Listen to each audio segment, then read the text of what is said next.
Today we're going to be learning Rosh Hashanah Daf Kaf Daled. Today's daf is sponsored by my parents, Robert and Paula Cohen, myself, and my siblings in memory of my grandmother, Sonia Washit, Sarah Bat Yitzchak, and Yenta Rachel Zichrona Lebracha, whose first yahrzeit is today.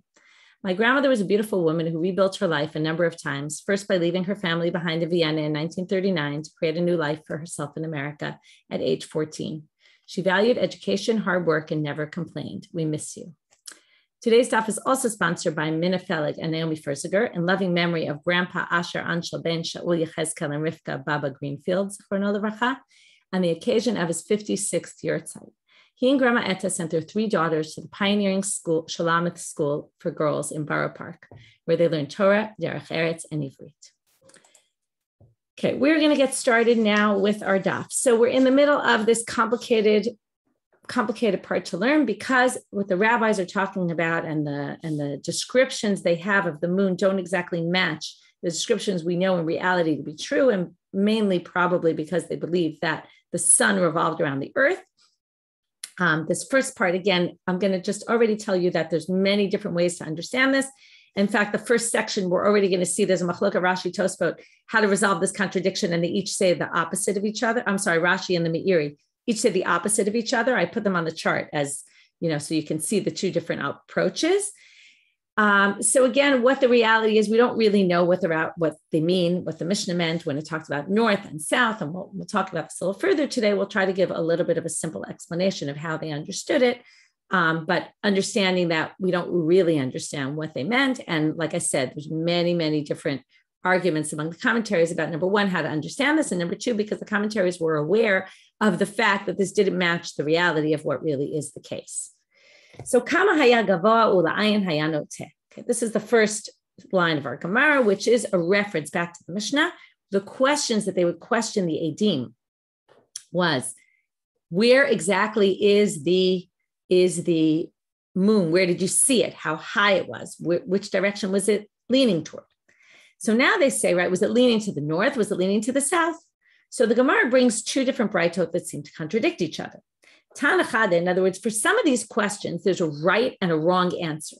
For some of these questions, you'll see in a minute that it's really that we want to make sure the 2 witnesses saw the same thing and they're not lying, right? So if there's a discrepancy between what they say, then we'll know they're lying.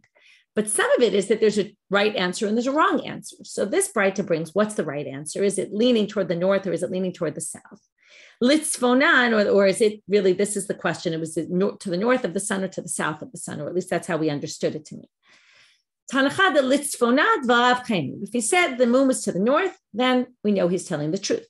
Lidroma lo amar klum. But if he says to the south, he's wrong. We kick him out. V'hatanya, but there's a different brayta, ipcha. There's a brayta that says the exact opposite.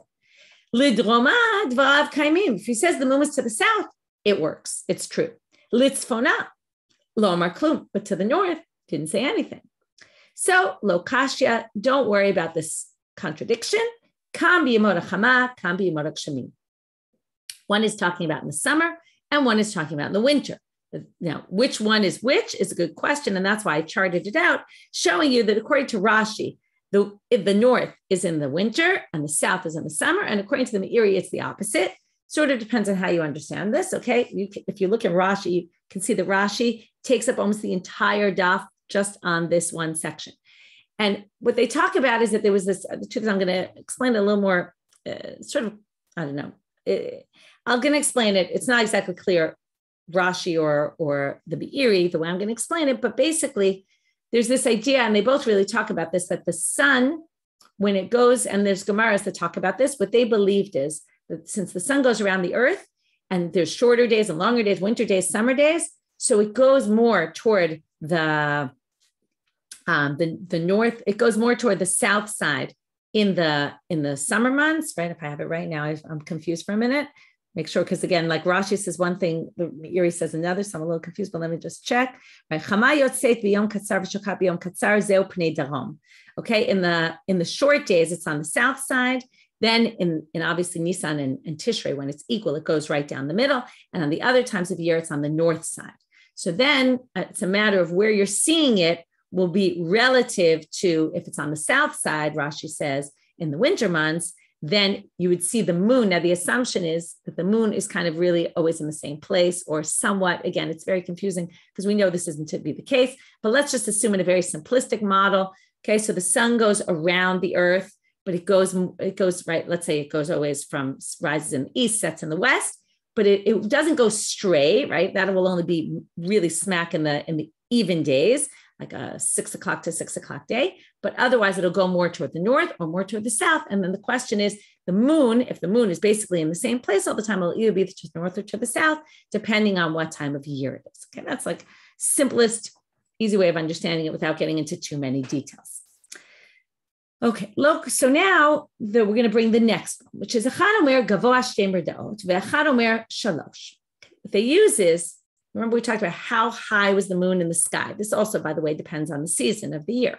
But this, they seem to really want to make sure that the witnesses are in sync with each other. Okay, so let's pull up the pictures here. So we have, sorry, just getting back to the beginning. Okay, here's a picture, for example, of the north and the south. Okay, again, you don't really see this as is just a photo. It's not like, doesn't really explain what we saw before. So I didn't bother showing the photo. But here, it's a matter of how high the moon is in the horizon. So what they use is a plowshare. Okay, that's this big stick that you see. And it's a certain measure. Now, obviously, we know that when you're looking at something on the horizon, you're not measuring it exactly. So there could be a little discrepancy between the witness's testimony. But the question is, how much discrepancy is okay and how much is not? This reminds us of the very interesting sugya we learned in the beginning of Masechet Pesachim about which hours people confuse, right? If someone says, I saw the murder at 2 hours into the day, and someone said 3 hours into the day, we can assume that they really meant the same thing because right, they didn't have clocks in those days. And between 2 and 3 hours, people get confused. What about 3 and 5? Or what about 5 and 7? 5 and 7, for sure, they're lying because the sun is on the different side of the sky, right? It's one way midday, and then there's before midday and after midday. That people can easily know. 3 and 5, not so clear. Maybe yes, maybe no, right? We saw this whole discussion. So here also is the same idea. If the Echad Omer Gavoa Shtei Merdaot, they said it was 2 plowshares tall in the horizon. The Echad Omer Shalosh, 3 tall, then Edutan Kayem, we can accept that. But Echad Omer Shalosh, ve'Echad Omer Chamesh, but if they have this huge discrepancy, 3 plowshares and 5 plowshares, that's already, we're going to throw them out. Okay, now what happens? So then they say, Edutan Betela. Okay, we cancel out their testimony, they're not acceptable. At this point, we have a doubt. One of them is for sure lying. We don't know which one, right? So now the question is, where do we go from here? Do we kick them out entirely? And since everyone is a suffix that they lied, we throw them out of court. So interestingly enough, we do not. The Gemara says, Aval mitztarfin le'edut acheret, or the Bright actually says this, which means we can keep them. Both are maybe telling the truth. If another witness were to come alone, or his witness was to be knocked out for some reason, but we still have this witness and he says 5 plowshares tall, we can combine him with the guy who said 5 plowshares tall, and then we'll assume that that witness is telling us that the one who said 5 must be right.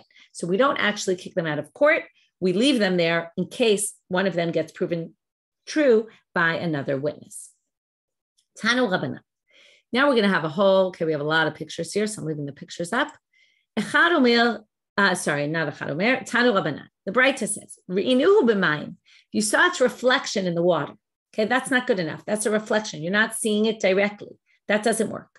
Okay, we're going to see there's 2 sections to this Braita. The second one's going to be a little less clear. We'll have to understand it as we go on.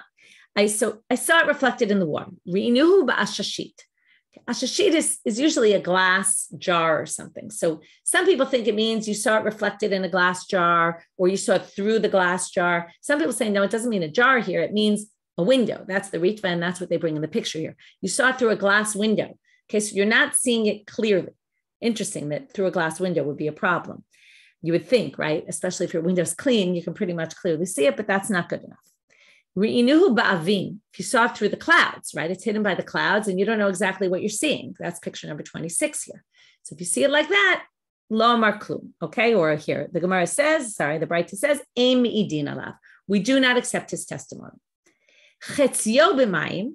What if you saw half of it reflected in the water, or chetzio ba'avim, or half of it in the cloud, like meaning half was in and half was out, or chetzio ba'ashashit, or half through a window? ein mi'idin alav. So that's a weird section of the Braita because the Gemara says, Hashta kulu amar lo, chetzio mebai. We just said if it was fully seen under the cloud. So if you only saw half of it under a cloud, of course it would be no good. If you only saw half of it reflected, of course it wouldn't be good. And of course, if you saw half of it through the window, of course it wouldn't be good. So that's a very weird thing to say. To which they say, how do they understand it? This is how you should read. Okay, this is the next picture, 27. Okay, and the way they explained it here on the side here in the Morata Daf Yomi, they bring in the Chidushei Aran that says that let's say you saw half of it reflected in the sky, okay, outside from under, it wasn't under a cloud, and then when you looked in the water, you saw the other half. In other words, what happened was as you looked into the water, you weren't looking at the sky anymore, and the moon moved. And the half that was revealed now becomes under the clouds. And the half that you see reflected is the one that was that was hidden before. So in the end, you saw the whole moon. You saw half of it in the sky and half of it in a reflection. Now you might think since you saw the whole moon and half of it you actually saw in a legit manner, maybe that would be okay. And it's coming to tell you, no, that's no good. So what it's telling you, chatzio b'mayim, chatzio b'rakia, or, okay, right, and then chatzio ba'avim, chatzio b'rakia. Let's say half of it was behind a cloud and half of it was reflected in the water. Again, this would be something like we said before, right? Where the difference is that here you see the reflection and then you see, right? How would you see chetzio? Right, sorry. Chetzio ba'avim, chetzio b'rakia. One second. Right, sorry, I explained that wrong. Chetzio ba'avim, chetzio b'rakia is picture number 28, where the whole thing you see in the sky, except that half of it is covered by clouds and half of it is revealed. So that's different. Before it was entirely covered by clouds. Now we're saying, if you actually saw half of it, then you know it's really the moon because half of it was very clear. The other half you see clouded by the clouds, you would think it would be okay, but it's not okay. The last case is chatzio b'ashashich, chatzio b'rakia. Again, this is a very simple case. If you take the ritva, right, you're looking through a window. There's part of the glass is open. So part of it you see from behind the glass and part of it you see directly. So all these three cases are actually a more direct viewing of the moon. At least half of the moon you see more directly, but since the other half is clouded, literally, right? No pun intended, or somehow partially blocked, it wouldn't be any good. So now the Braita brings another case. Ri'inuhu v'shuv lo ri'inuhu. What if you see it and then you don't see it anymore? So now this is a little bit strange. Okay, aim idin alav. You can't testify. So the Gemara says, what are you talking about? Kol hachi chazile v'azle. What you saw it and you don't see it. You didn't see it when? Sounds like they want you to be able to see the moon the entire time until you get to the Beit Din. Now that's of course unrealistic. You're probably going to the Beit Din in the morning. The moon's not visible possibly anymore. Seems very strange. So Amar Abai hachi kamar. This is what the Braita meant. Ri'inu me'elenu. If we just kind of notice the moon in the sky, let's say we're walking on the street, we happen to notice the moon. Say, oh, look, there's the moon. Let's look at it carefully and let's testify about it. We'll go to court together. So then, shavnu liroto midatenu. So then we said, okay, let's really look at it, like to be witnesses, right? Because there's a difference between noticing something out of the corner of your eye or something like that. And then when we went to do that, we didn't see the moon anymore. So we did see the moon, but when we went to really look at it carefully, we didn't see it anymore. Okay, you cannot testify. Why not? Okay, this picture of this, I don't need to show it to you. I think it's pretty obvious, but this is like I had a book when I was growing up. Maybe you know the book. It was one of my favorite books. It looked like spilt milk. Right. And in the end, it was just a cloud in the sky. Right. And it's all these beautiful images that clouds can make that all look like a person. It looked like this. It looked like a strawberry. I don't remember all the things. But in the end, it was just a cloud. So a cloud could clearly I'm not sure. It's not the most common shape of a cloud, but it could theoretically look like the shape of the moon, in which case it could be, you thought you saw it, but when you went to really look, you couldn't see it anymore because maybe it was just a cloud. Right as that book ends, it was just a cloud in the sky, and that's the end of it. Okay, Rosh Beit Din Omer Mekudash. We're now back to the Mishnah. We finished with our questions of the witnesses. They finished questioning them. They decide it's the new moon. Remember, I just want to go back again. The average month, right? A month is 29 and a half days in a lunar calendar. So we're going to talk about Bismano, lo bismano. Bismano means on the 30th day, because that's the day it really should be Rosh Chodesh, because it's 29 and a half days. That's basically in the 30th day. So that's why they're going to call a 30-day month, a 29-day month when Rosh Chodesh is on day 30. They're going to call that a month that was decided Bismano, in its time, as opposed to the month that's not Bismano, which is going to be on day 31, which obviously is in its time. It's just a weird language. What it means is it's because 29 and a half, that really means day 30 should be Rosh Chodesh. The second thing is we talked yesterday about how Safrai claimed, or 2 days ago, that this Molichu Mevi, Malel Moli with the torches sounded like there was something ceremonial about the whole thing. And this Mishnah is also going to show that this was a ceremony, okay, which is Rosh Beit Din Omer Mekudash. There was a recitation. They would say Mekudash, okay, declaration. We're saying today is Rosh Chodesh. V'chol ha'amonim acharav mekudash mekudash. Not only does the head of the Beit Din, but the people who are standing around answer mekudash mekudash. We're going to have 3 questions on this. Why does the Beit Din why does the Rosh Beit Din have to say this? Why do the people have to answer? And why do they have to answer twice? So we'll get to all this in the Gemara. Those will be our first 3 questions. Now the issue is that yes, it does sound like the Omer. It's the same. There's a very similar ceremony with the Omer. Did you cut it? Did you do this? They ask all these questions. It's very similar. There's a lot of ceremonies that are like this. Often they repeat things 3 times. This is interesting. Altogether, it's 3, but they don't repeat it. And no one ever says anything 3 times here. Now, the next issue is that in a 30, when you make Rosh Chodesh on day number 30, basically that's usually by witnesses. If witnesses didn't come on day number 30, day number 31 automatically becomes Rosh Chodesh, because again, if it's either, right, it's 29 and a half days. So either Rosh Chodesh is day 30 or Rosh Chodesh is day 31. So if day 30 passes and nobody comes and we don't have witnesses, or we'll see, even if witnesses came, but we didn't finish to determine, automatically day 31 becomes sanctified. So that's going to be the next question, which is this ceremony of saying Mikudash, is that only in certain months, or is it all the time, or is it never? We're going to see 4 different opinions. The Mishnah is going to bring 2, and then we're going to see a Braita with another 2. So the Mishnah says, Tanakama, okay, the first opinion is, Bein shenireh bismano, bein shelo nireh bismano. I charted this out at the bottom of the first side of your sheet. Whether it was seen in its proper time, which again is day 30, meaning 29-day month, or bein shelo nireh bismano, or if it wasn't seen in its proper time, meaning no witnesses came and we decided day number 31 is going to be Rosh Chodesh, mikachinoto, you still do this ceremony and you sanctify Rosh Chodesh. The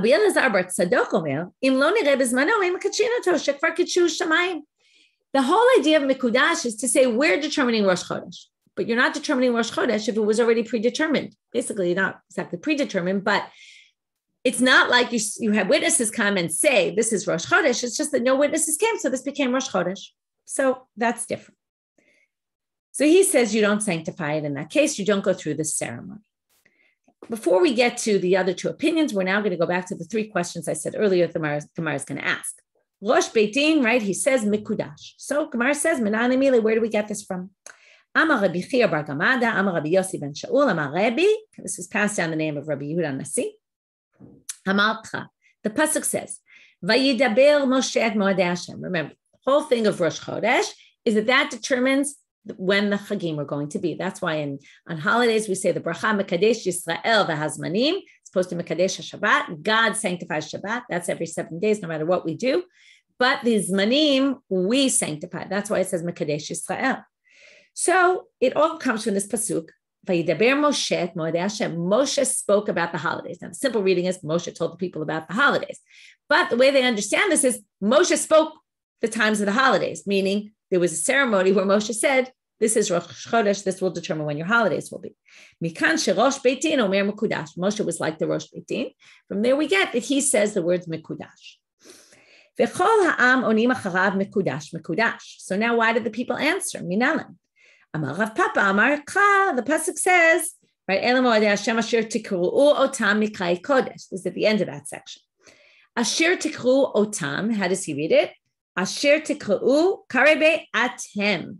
Instead of otam, right, you can change the vowels, and it reads atem. You call them, meaning you, the people, not just the head of the Beit Din, also the people. You have to be involved in the process. It's a very interesting idea here, having the people involved in the process of sanctifying. Rav Nachman bar Yitzchak Amar, which maybe we'll see tomorrow why it's so important. We get to a very famous story of Rabban Gamliel and Rabbi Yeshua who disagreed about the dates. And it's a very important idea that the people are on board with this, because if the people aren't on board, you're going to have basically a mutiny, which is what happens tomorrow. So stay tuned for tomorrow's daf. Next, Amar Rav Nachman bar Yitzchak. He gives a different pasuk why the people have to do it. Elehem moadai. These are holidays. Hem yomlu moadai. Hem moadai. They add an extra word. These, right? Instead of Elehem, which is referring to the holidays, Hem is referring to the people. These people have to say, these are my holidays. Mikudash trezim ne'lama. The third question, why do you have to say it twice? Dichtiv mikra'ei kodesh, because it says the holidays in plural, mikra'ei kodesh, holy days. But if you look at the word mikra'ei, it's the things that they call them kodesh. They call as plural, they must call them twice. So that's why mikudash. Rabbi Elazar Rabbi Tzadok Omer Lo Nirei B'Zmano Em Kachinoto. Now we're going to get into the other two opinions I said about. We had again. Tanakama says no matter what they do this ceremony every single month. Rabbi Elazar Rabbi Tzadok said only if the month was a 29-day month. But if it was 30-day month and you sanctify day number 31, it becomes sanctified on its own. You don't need to do anything. Obviously, you can figure out what the other two opinions are. There's only two more possibilities. Tanya Plemo Amal B'Zmano Em Kachinoto. Specifically, if you do it based on witnesses, you don't sanctify it. Maybe because the only logic I can think of is, in that case, you already have witnesses. That's enough, significant enough. When you don't have witnesses, maybe there's more of a need to do some sort of ceremony to sanctify it. So now they say, but Shelo B'Zmano Kachinoto. According to Plamo, specifically when it's 31 days, then you have to sanctify. Rabbi Elazar, Rabbi Shimon Omer, a different Rabbi Elazar, you never need to do the ceremony. He basically disagrees with our Mishnah. There's no need for the ceremony at all. Why not? Shne'emar, we saw this drasha before. V'kidashtem et shnat ha'chamishim. This is the Yovel year. You're supposed to sanctify the Yovel year. So what do they say? Shanim atam kadesh ve'iyat kadesh chodashim. Sounds like only years become sanctified and not months. And therefore, there's no issue of sanctifying Rosh Chodesh at all. You don't need to do a ceremony. You obviously determine this is Rosh Chodesh, but you don't need to say Mikudash, and the people answer Mikudash. No need for that at all. So those are our four possibilities. So now we're obviously confused. So what do we do? Amar Rav Yehuda Amar Shmuel, he comes to give us the halacha. Halachat Rabbi Elazar bar Tzadok. Okay, the halacha is like Rabbi Elazar, Rabbi Tzadok, that only if it's a 29-day month, not if it's a 30-day month. Amar Abai Afan Anamitanina, we can see it from this Talmudic source. It says, Ra'uhu Beitim B'chol Yisrael. Let's say the Beit Din and everybody saw the new moon, but for whatever strange reason, you have to wonder why, how and why this happened. Nechkeru ha'edim, so everyone kind of saw it, but then they needed real witnesses who can come and really testify and question and all that. Maybe other people didn't have enough, they hadn't looked carefully enough. I don't know, but it was very obvious it was Rosh Chodesh, and yet the edim came and they started grilling them. V'lo ispiku lomar mekudash ad shechashicha. And they didn't say the words mikudash until it got dark. In other words, they got delayed. They didn't actually sanctify it, even though everybody knew. So the next month, this becomes a full month, meaning you missed your chance, even though everyone knew that it should have been a 29-day month, it turns into a 30-day month. So now, from the language, and it doesn't say mikudash biyom 31 or something like that. Comes by and he says, Me'ubar in Mekudash lo. It sounds like Me'ubar instead of Mekudash. Okay, but we actually had this before where they were saying there's a difference between the language of using Me'ubar and difference of a language using Mekudash, even though you don't necessarily need to say that, which is what the Gemara is going to say in a minute. But right now, the assumption is because it says Me'ubar and it doesn't say Mekudash liyom 31, so they it would be sanctified for the 31st day, but yet it says it's Me'ubar. It sounds like it automatically becomes a 30-day month. Day 31 becomes Rosh Chodesh, whether or not you announce it, whether or not you don't, which sounds like Rabbi Elazar Rabbi Shimon. That because they didn't sanctify it and say Mekudash on day 30, they lost their chance, and then it doesn't even need it at all. That's the way Abai reads this source. But the Gemara rejects his proof. They don't reject the Psak Halacha, but they do reject the proof, and they say you can't really prove it from here, because it could mean it became a 30-day month, and they sanctified day 31. Why didn't they say Mekudash? Why did they say Me'ubar? Because Me'ubar eats Tzrichale. They wanted to tell you, the Chiddush wasn't it became automatically. The Chiddush was, right, the 31 became automatically Rosh Chodesh. No, the Chiddush was, the unique thing they were trying to teach you is that it's day 31 and not day 30. Because you might have thought, you might have thought since the whole court and everyone in the court and all the people, it was very clear the new moon was the night before. And yet, since they didn't manage to sanctify it, it's going to be day 31. So you might have thought, people might think, even though they didn't manage to say Mekudash, still we're going to make day 30 because that's the reality, right? That's really what was. Kamash Malan, no. And this is a fascinating thing in and of itself. And number one, we've rejected the proof because the proof was trying to say from the word Mu'ubar, it was teaching you the Mu'ubar and not Mekudash. I said, no, that's not what it's teaching you. It's teaching you day number 30. 30 is not going to be Rosh Chodesh this year, even though it was obvious to everybody. And again, it shows you the power of the court, right? That they can change things even different from what the reality is, even though the reality was that was really the new moon, right? What will end up happening is they'll fix it next month, right? In other words, next month it'll go back and sync. But now there's nothing you could do because they missed their opportunity, right? It's different from other times where we saw they can play with it if they need to. But here the issue is they missed their chance and they didn't sanctify it, so it's a problem. But it doesn't necessarily prove. It does prove you have to sanctify a 29-day month. It doesn't necessarily prove that you don't have to sanctify a 30-day month. Okay. New Mishnah. This is going to be the Mishnah that's going to take us till the end of today, which is this whole fascinating thing about Rabban Gamliel. Tomorrow we'll see another, like I said, I already gave you a sneak preview into a story about him. But right now we're going to see the Tmut Surot Levana Hayula Rabban Gamliel B'Tavla U'Bekotel Ba'aliyato. He had a big board with shapes of the moon. Okay, I'm going to show you a picture, although the picture is already according to, this is going to be the very last thing we're going to see in today's daf, so I don't want to really ruin it for you. But here's a board, a wooden board with shapes of the moon on it. Okay, there's all these different shapes. And this is, now, the problem is here, they're split, right? Like boards, but imagine not like that, because right now we're not assuming it's like that. Imagine a board like this with shapes of the moon carved out into it. Okay, so that's what's happening here. Now, he had this and he used it to basically question the witnesses. He showed them a moon and said, here's a moon. Did it look like this? Did it look like that? Was it hanging this way, that way, etc., like we saw in the picture? And it was up in the wall in his attic. Okay, somebody asked yesterday, right? What if people weren't so clear and didn't understand the new moon and all that? So here, this is what he would ask the simple people who saw the new moon, who weren't astronomers and didn't exactly understand what they were seeing. But he would ask them, did it look like this? Did it look like that? Was it turned this way? Was it turned that way?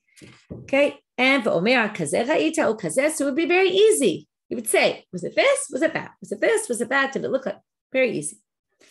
So now the Gemara is going to have a very big problem with this. Okay. Now, anyone who's a sculptor, okay, I'm telling you that I'm not teaching a halacha class today. What you're going to learn is the background to all sorts of issues of problems that might come up in sculpting certain images. Okay, we're going to get to this today. Again, not telling you halacha l'masa what comes out of this. I did not research it properly, but you'll see that there are certain issues that come up. So the first question is, umishare, is this allowed? V'haktiv, doesn't it say in a pasuk, and I brought this pasuk at the bottom of your sheet. There's two main pasukim we're going to darshan, but one is really the main pasuk, which comes up in Shemot Perek Kaf right after the Ten Commandments are given. It says, "Lo ta'asun iti Elohei chesef Elohei zahav lo ta'asu lachem." Don't make with me gods of silver and gods of gold. Don't make for yourselves. So the whole drasha and many different drashot are going to be based on the lo ta'asun iti. What does it mean iti? With me, with God. So first thing the Gemara is going to say is haktiv lo ta'asun iti. Lo ta'asun kidmut shamashai. You can't do things that are with me. Iti, with me. That means you can't make anything in the image of my attendants, the people who attend to me. Now, who attends to God? Is it not the moon and the sun? And that's the way the rabbis, the sages believe that there's these heavenly, right? There's number one, we're going to meet everyone today. Okay, the ofanim, the chayot, the malachim, all the angel type things that are up there in the heavens. And in addition, there's the celestial bodies. So they are sort of attendants of God. So basically it says you can't do anything that's with me. Okay, anything that's with me up in the heavens, you can't make an image of. So Amar Abaye, he said, you misunderstood that Braita. What that Braita is referring to, Lo asra Torah, ela shamashim she'afshar la'asot kimotan. It's only things that you could build, reproduce exactly as they are. Okay, so what's this going to be? And again, we'll get to some pictures right now. Lo yaseh kiditanya, as it says in the Braita, Lo yaseh adam bayit tavnit hechal. You can't make a house with the exact dimensions of the sanctuary. Okay, you can't do it exactly in those dimensions because you're building something now. All of a sudden, Shamashai, attendance switches to the place where people worship God. In other words, you can't make a reproduction of the temple exactly as it stood.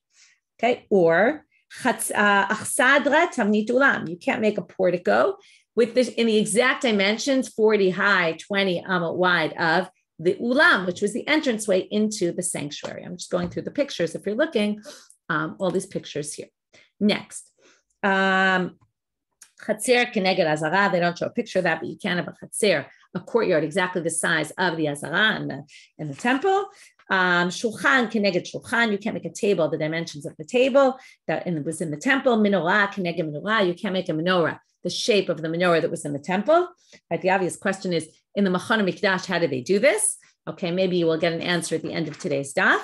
Right, because they build the kelim to show exactly how they were in the time of the temple. Sounds like it's a problem.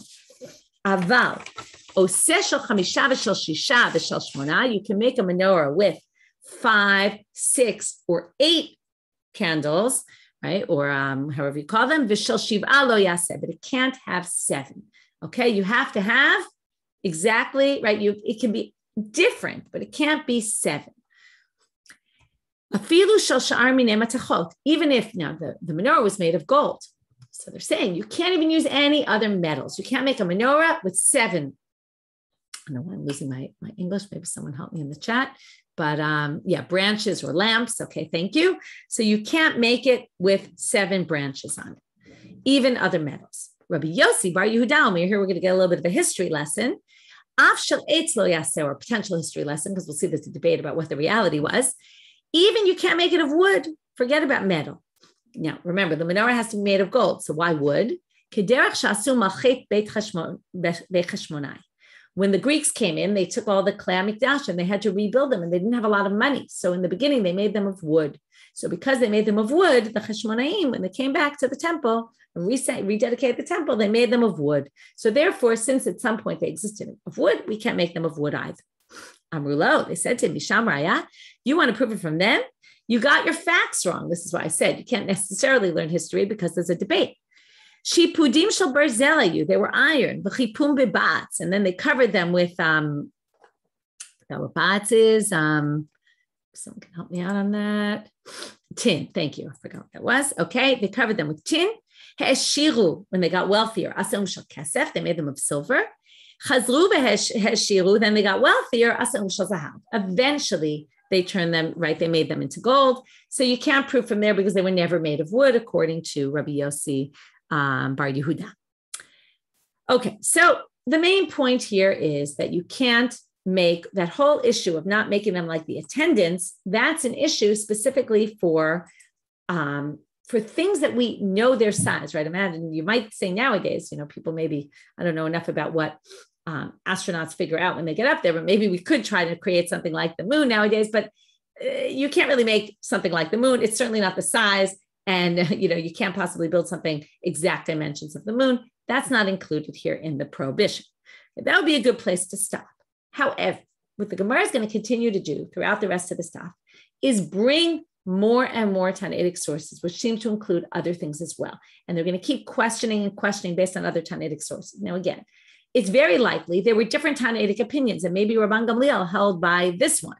Okay, and that would be a possible way of answering. But the Gemara doesn't look at it that way. The Gemara is going to try, in the Gemara type of way, to bring all these sources together and work them all out together and try to make them make sense into one whole picture and not different opinions, which is possible that they were. So now they're going to say, according to what you're saying, Shamashim she'iyaf lasot kimotan mishare. Wait, you just said that if you can't create, right, anything that's an attendant of God that can't be reproduced exactly in its dimensions, so that's going to be allowed. The Hatanya, but doesn't it say in a Braita, a different drasha on lo ta'asuniti. Lo ta'asuniti, lo ta'asun kidmut shamashai. So far, it sounds the same, right? Like my attendance. Hamishamshim lefanai b'marom. That serve God up above. That's not like the temple where people serve God below. That's serving God above. So that seems like that should include the moon and all the other things, but the moon is really what's interesting us. So Amar Abai, don't worry about that. Lo asra Torah ela demut arba'a panim b'hadeh hadadeh.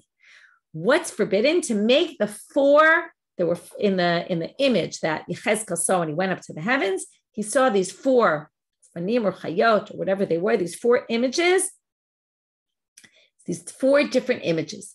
Those four images you can't make together. That's the problem. Not when it says those who are misham shai, my attendants up above, it means the four partsufim and only that. So now, and doing them all together. Elameata, but then, okay, so according to this, now it's a side question on Abai. You're going to say partsuf adam lechude tishtare. So you want to say that the image of a person, now partsuf is a machloket. This also will affect how we paskin, okay, and halacha lamase, which is there's a debate among the commentaries. Partsuf in modern Hebrew means face. Sounds like we're only talking about the face. So what they want to say is, are you saying if it's not the four faces here that in this image that Yechezkel saw, so then it's okay. So you're saying to make a partsuf adam is allowed, and now we're going to see it's clearly not allowed.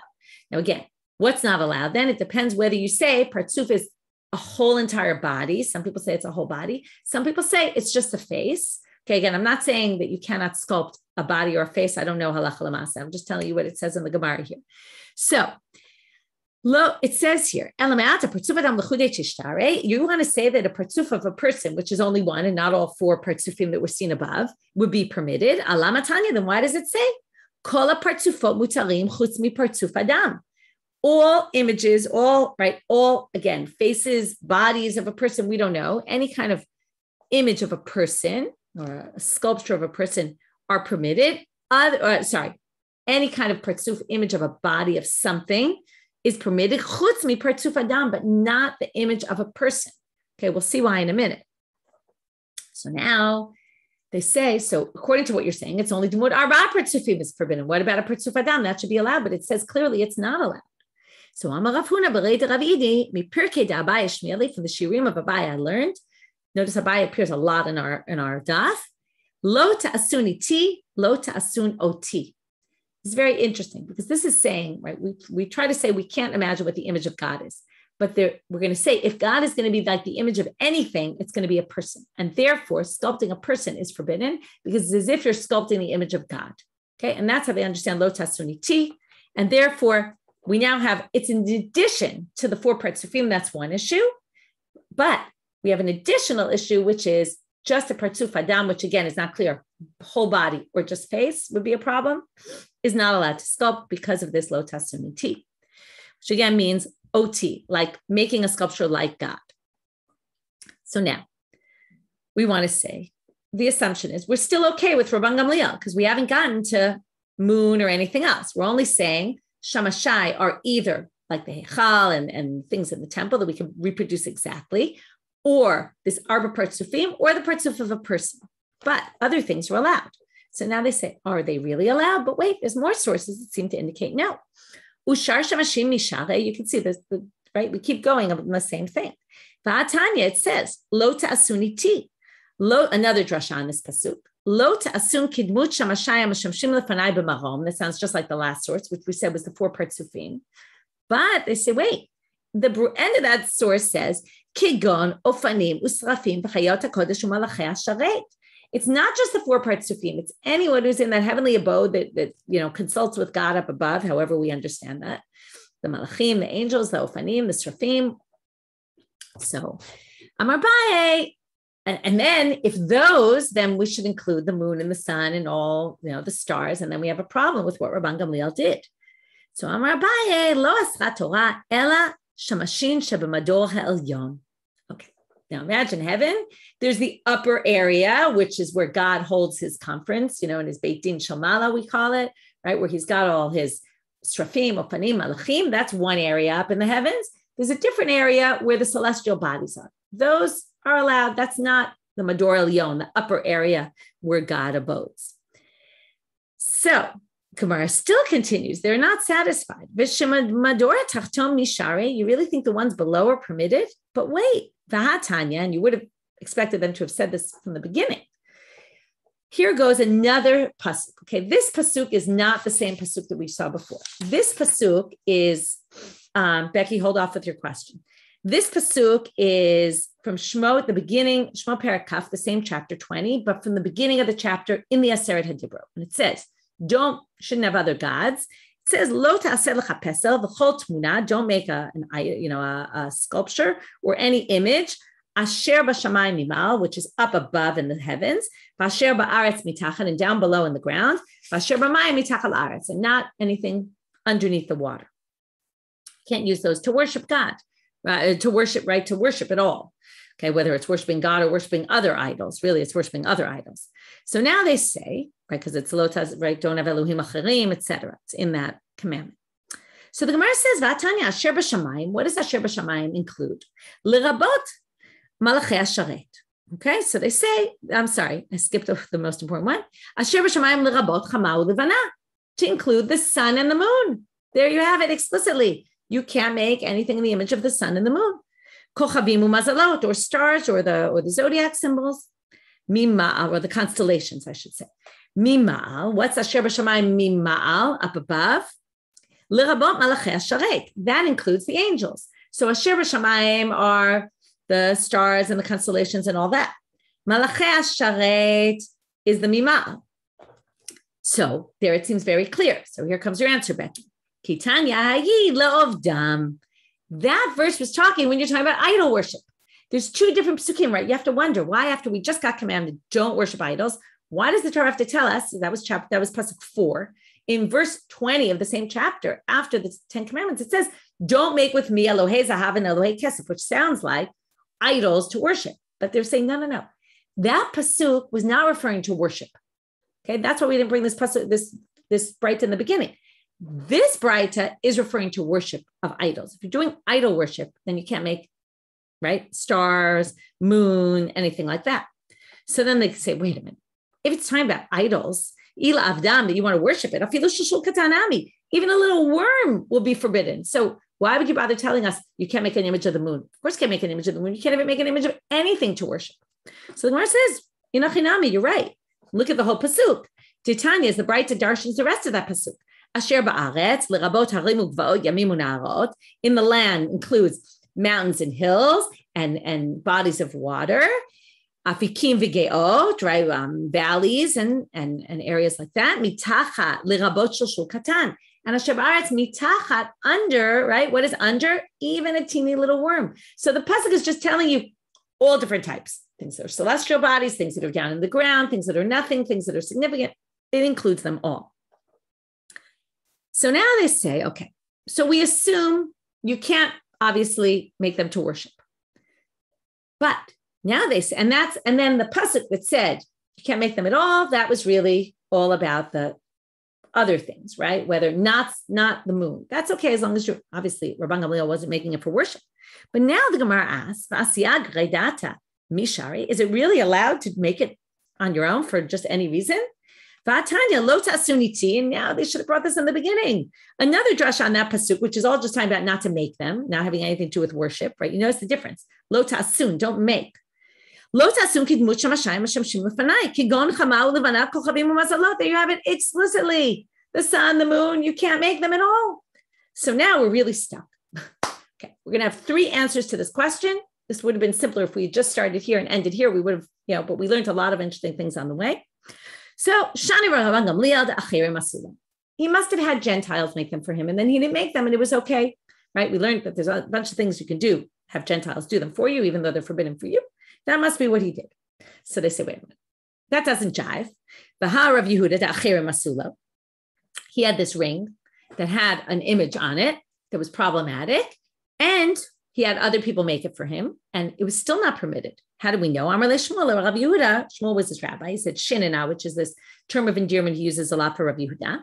Smei einei dedain, wipe out its eyes, okay, like blur its whole image because it looks like an image of a face. So hatam chotamo bolei tab. It was the image stuck out of the ring. It was a signet ring, right? And the image stuck out. Umishum chashada. And the issue was, if he walked around with a ring like that, you can look at the pictures. I'm not going to show you. It's not so important. But because of the concern that people would think he's got an idol on his ring, right? We didn't want to allow him to do it. But not that it was really forbidden for him to wear it. Okay, but Hiddetanya, how do we know this? Tabat chotamo bolet asur lanicha umutar lachtomba. Chotamo shokea mutar lanicha vasur lachtomba. So now, actually, we're going to say it's a problem. If he was suspect because he walked around with this ring where it was sticking out, right? What happens, they say, the ring, if it's sticking out, you can make an image into wax because the image will be in, right? It won't come out. So you can't wear the ring, but if you use it to make an image, if you used it as a stamp, it would work because the image there would be inside, right? It would be shokeh, as they say, deep. But the opposite is a problem. If you have a ring that is in, then you can wear it because it doesn't look like an image because it's not sticking out, but you can't make a chotam, you can't stamp it because then you'll put it into wax and that wax will have that image in it. And that would be a problem. So that's what they're saying here. The point is we're suspicious of him. So how could Rabban Gamliel have done this? Even though he didn't make it himself, there's still this issue of suspicion. So they say, but wait, there's not such an issue. Why are you saying it was a chashad here that people will suspect him? Here we have a very interesting case. There was a Beit Knesset, which comes up a bunch of times in the Gemara, called Shafi Yativ. It was in Nehardea. Havube Andarta. There was a statue of, some people say it was a statue of the king. They made them put it in there. It's not so clear whether they put it in there or they had to. They had no choice. The locals made them put it in, but they had a statue maybe of the king there. It was a statue of a person. They all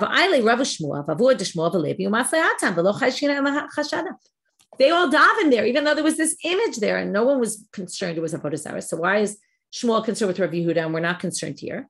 Rabim Shane, there it was a lot of people were coming. We're not worried about the whole community worshiping Avodah Zarah. We're worried about an individual. So if Rav Yehuda walks around with that individual thing, that would be a problem. So what about Rabban Gamliel? Rabban Gamliel, Yachidahu. He was a Yachid. He shouldn't have had these images. Say, Ke'en, Kevan de Nasihu, Shlichei Rabim Gabe. Because he was the Nasi, a lot of people come. Therefore, he was as if he was public. So answer number one is, he must have had Gentiles make it for him, so it's not forbidden to make. And he could use it. No one was going to suspect him of Avodah Zarah because it was like a public place. And he was working in public and he was a public figure, maybe because of that. Ibaitem, a second answer, Diprakim Hava. That was the picture. It's made up of parts. So he never had a whole moon. It was all cut up and he would just put them together and it would look whole, but you could see it was cracked in the middle. It wasn't a whole image and maybe that's why he was allowed. Ibaitem, a last answer, Lehit Lamed Avad. He did it for learning purposes, or here, you could change learning a little to, halachic issue. He needed it so that he could understand what people saw. Uktiv lo tilmad lasot. This is a pasuk that says, "Don't learn like what the goyim do." Right? Where the Gentiles have elilim. They have idols. Aval. Now it says lo tilmad lasot. Don't learn to do. So they say, you can do it in order to understand and to teach. And that might be why he was allowed to have it. So there you have all your answers. This might have explained how the Machon HaMikdash does it, because they're doing it to teach and they're not doing it to worship. So maybe that's a reason, although some people might claim that, they're hoping that they'll use it for worship. I don't know. That's another whole question I'm not going to get into. Anyway, we'll stop here for today. And as I told you, sneak preview to tomorrow, really interesting story coming up. Have a great day, everyone.